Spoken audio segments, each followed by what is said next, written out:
In 1918, as the world was reeling from the devastation of the Great War, an even deadlier enemy emerged, silent and invisible. It wasn't a new weapon or an army, but a disease that would sweep across the globe with terrifying speed. We now know it as the Spanish flu, one of the most catastrophic pandemics in human history. Imagine a time when people were already exhausted by war, facing hunger and fear.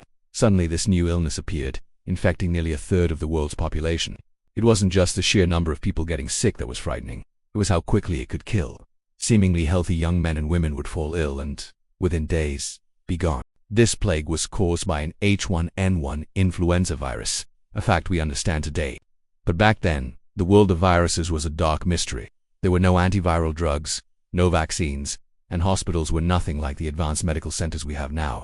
Doctors and nurses fought heroically, but they were battling an unknown foe in the dark. Interestingly, the name Spanish flu is a historical mistake. Spain was neutral during World War I, so its press reported freely on the outbreak ravaging the country. Other warring nations censored news of the flu to maintain public morale. Because Spain was the first to sound the alarm publicly, the world incorrectly assumed the virus originated there. In reality, its true origin, whether in the United States, Europe, or Asia, remains a debated topic among historians. The global conflict was the perfect catalyst for the virus's spread. Soldiers were packed into crowded barracks, trains, and ships, creating ideal breeding grounds for disease. As they moved across continents, they carried the virus with them, first to other soldiers, then to civilians, and eventually to every corner of the planet. The pandemic struck in multiple waves. The first, in the spring of 1918, was relatively mild, but the second wave that autumn was devastatingly lethal.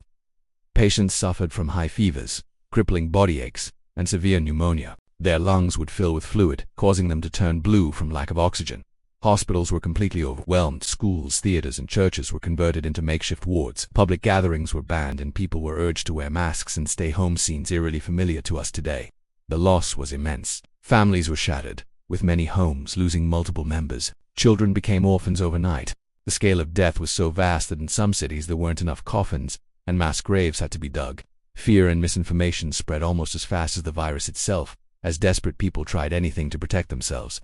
One of the most shocking aspects of the Spanish flu was its tendency to strike down healthy adults between the ages of 20 and 40. This was unusual, as flu typically poses the greatest risk to the very young and the elderly.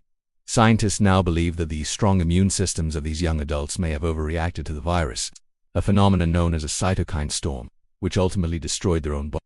By 1920, the pandemic finally began to recede. The virus had either weakened, or enough people had developed immunity.